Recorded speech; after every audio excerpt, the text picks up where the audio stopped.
પ્રધાનમંત્રીના આવાસ પર કેબિનેટની બેઠક। કેન્દ્રીય મંત્રી પરસોત્તમ રૂપાલા પણ બેઠકમાં હાજર રહેશે। કાલે ભાજપના ક્ષત્રિય નેતાઓની પણ બેઠક છે। ક્ષત્રિય સમાજની સંકલન સમિતિ સાથે બેઠક કરશે। આવનાર 2 થી 3 દિવસ રૂપાલા માટે વિવાદ માટે મહત્વપૂર્ણ છે।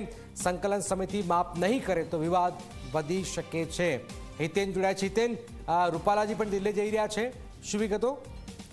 બિલકુલ, વિવાદો વચ્ચે કેન્દ્રીય મંત્રી પરસોત્તમ રૂપાલા જે છે તે દિલ્હી જઈ રહ્યા છે। હાલાકી તેમણે પોતે જ 2 દિવસ અગાઉ કહ્યું હતું કે 3 અને 4 એપ્રિલ તેમનો નિર્ધારિત કાર્યક્રમ હતો, દિલ્હીનો નિર્ધારિત પ્રવાસ હતો કેબિનેટ બેઠકના કારણે, અને આવતીકાલે સવારે 11 કલાકે પીએમ આવાસ પર તે બેઠક મળવાની છે। નિશ્ચિત તौर પર ગઈકાલે જ્યારે મુખ્યમંત્રીની પ્રધાનમંત્રી સાથે ચર્ચા થઈ હતી ગુજરાતના રાજકીય પરિસ્થિતિને લઈને, તો કેબિનેટની બેઠક બાદ રૂપાલા સાથે પણ પ્રધાનમંત્રીની જે છે તે ચર્ચા થઈ શકે છે। હાલાકી રાષ્ટ્રીય નેતૃત્વના આદેશ બાદ આજે મુખ્યમંત્રીએ બેઠક પણ યોજી હતી। પ્રદેશ અધ્યક્ષ સી.આર. પાટીલના આવાસ પર તમામ ભાજપના સક્રિય નેતાઓ સાથે બેઠક યોજાઈ હતી, અને ત્યારબાદ સી.આર. પાટીલે કહ્યું હતું કે આવતીકાલે 3 કલાકે સંકલન સમિતિ સાથે બેઠક થશે, તેમને મનાવવાનો પ્રયાસ કરવામાં આવશે। અત્યાર સુધી કોઈ જરૂરત નથી રૂપાલાની ટિકિટ કાપવાનો, પણ નિશ્ચિત તौर પર અગર આવતીકાલે સંકલન સમિતિ, ક્ષત્રિય સમાજની સંકલન સમિતિ અગર માફ કરવાના મૂડમાં નહીં દેખાય તો આ વિવાદ જે છે તે વધુ વધતો જોવા મળી શકે છે, અને અંતે પ્રધાનમંત્રીએ નિર્ણય જે છે તે લેવો પડી શકે છે।